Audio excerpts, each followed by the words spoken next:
Arizona at Colorado. Colorado getting 10.5 in the hook.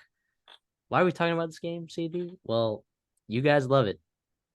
So, people who are watching this video, we're covering this game because of you guys. You guys have enjoyed our Arizona content and our Colorado content, and we love it. We once again at the beginning of the year we said that this is the year of the Pac-12. We're going to be covering a lot of Pac-12 football. You know what? This is a big game because Arizona has a real chance to potentially compete to get a spot in the New Year's Six. If they win out, there's a non-zero chance that they could go out get a bid for a New Year's Six bowl. This game means something for sure. I couldn't agree more. I do think if you want to give out like awards for like, Pac-12 awards, like the first half probably goes to Colorado, for the big story, Deion story, whatever.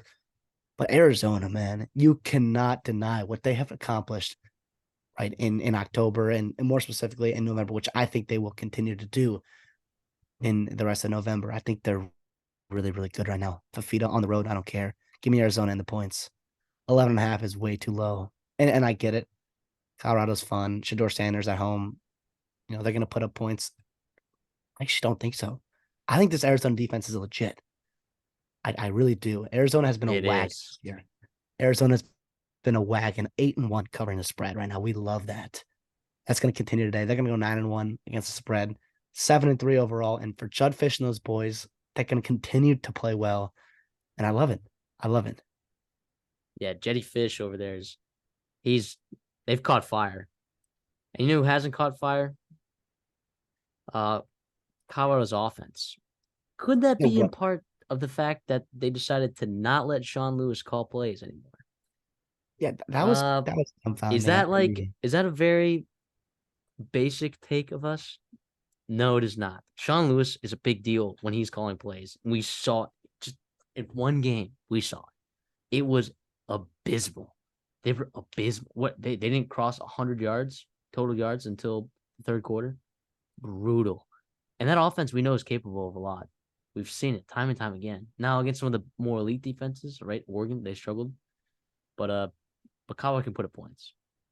And Shador Sanders has been playing very, very good quarterback this year. So it is a shame that Sean Lewis is not calling plays and putting this team in the best position to win. So for that, that is the biggest reason that I am taking Arizona and the points.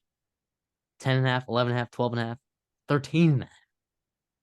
Now, is there about an 80% chance there's a backdoor cover in this game? Oh, yeah, totally. That's why you love it. That's why you love it at 10.5, though. Yeah. Arizona will win this game. They will. And you Arizona fans, I asked you after the recap, hey, what do you think this score of this game is? A lot of you guys said 35-17. I think that's a good score. I think it could be even worse. I think it could be 45. I think it could be 45-21. I think it could be 45-14. I think it could be like that, right? So Arizona fans, what do you think this score is going to be?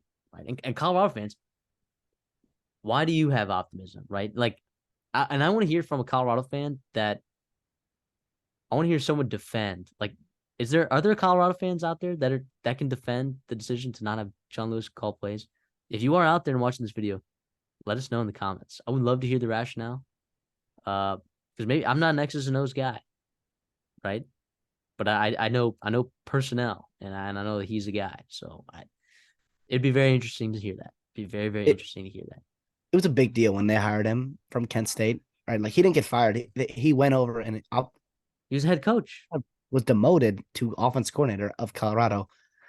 That was a big deal. He brought over some guys there, their offensive linemen, whatever. And it looked like the great hire for 3 weeks there. And then obviously, poop at the fan here. But in my opinion, I think it's Deion Sanders just trying to send a message, do something, throw a bunch of dark, wet pieces, wet paper towels at the wall and hope something sticks here. I do think the over-under is at 54.5, right? That's a pretty low line, I think, with the caliber of defense Colorado plays and the caliber of offense that Arizona can play and that Colorado can play at times. I do think, if you're Colorado here, you got to at least try to commit to running the ball. When they made that change last week, I was like, okay, maybe they're going to try to run the ball. I get it. Your O-line is banged up and bad. I get that. You have to at least try, though. They did create some not try. numbers, get creative with it, screen game, RPO, do something to lighten the box and give you a plus number in there. Shador Sanders, run Wildcat. I don't care, but at least have them respect it. And yes, Arizona's defense, their D line's fantastic. So which is why I also have pretty high confidence that Arizona's going to get the dub here, even on the road. They've just been a wagon. Fafita, as soon as he came in, has just been incredible. Just been incredible. The rest of the way, though, for them, they got Utah and Arizona State. That Utah game, that's gonna be a really good game. Two really good coaches, in my opinion, right? Cal Whittingham, Judd Fish. It's gonna be really exciting. As for Colorado, like they need this game here. They really do. The urgency there. They're looking at bowl eligibility. If they win this game here, they're staring down a chance at bowl eligibility. And I think that would be really exciting for Deion Sanders and Colorado. I think they know that. I think they know they have a chance.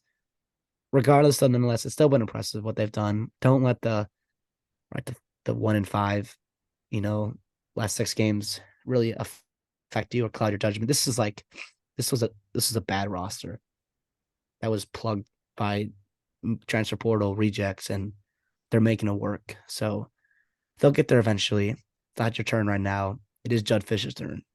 And I think these two teams will be doing a lot coming to Big 12. Jed Fish is such a stud, dude. He's such a stud.